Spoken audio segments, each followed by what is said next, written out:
Hello po. Kumusta po kayo? Sensya na po, ito yung ginamit kong content Para ma-miss nyo naman po paminsan-minsan yung mukha ko. Thank you po.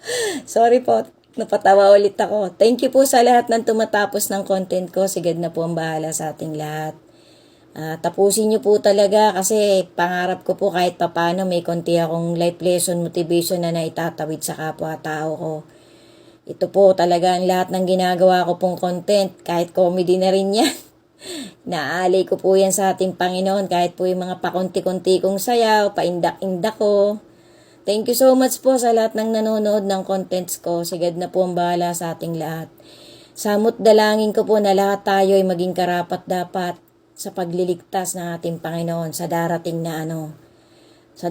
na pagbabalik niya. To God be the glory po. So, part 6 na po to. Baka lang po magkaroon to ng biya. Baka po kasi hindi ko matapos. Alam nyo naman po ako, ayoko po nang hindi tapos Gusto ko po talaga mabubuo ko yung content ko Thank you so much po talaga. Ingat po tayo. Lagi po nating patatagin ang faith natin sa ating Creator. To God be the glory po. So, ito po guys, part 6 na. Final na po to. Baka lang po magkaroon ng 6B ha. So, nalilito po kasi ako Guys, part 6 to. Ito po talaga, proven na po to ng science. Talagang nakasulat po to sa Holy Scripture. Ang Panginoon po talagang tinataan niya po lahat ng nilikha niya.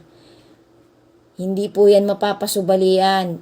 Dokumentary po yan, nasa Holy Scripture po yan. Yung fingerprint po ng isang tao.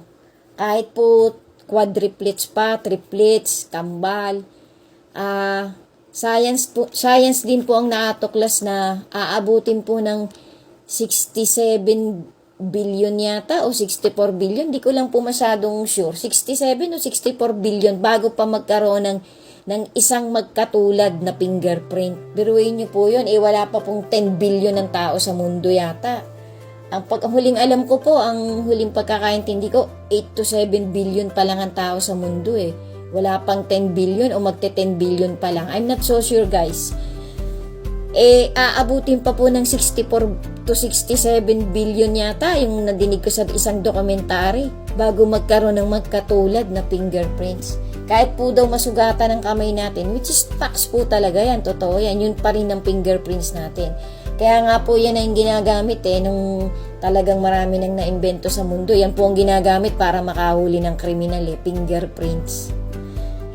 Thank you guys. Yan po talaga yung hindi mapapasubalian na facts from the Holy Scripture. To God be the glory po. Ingat po tayo. God bless us all.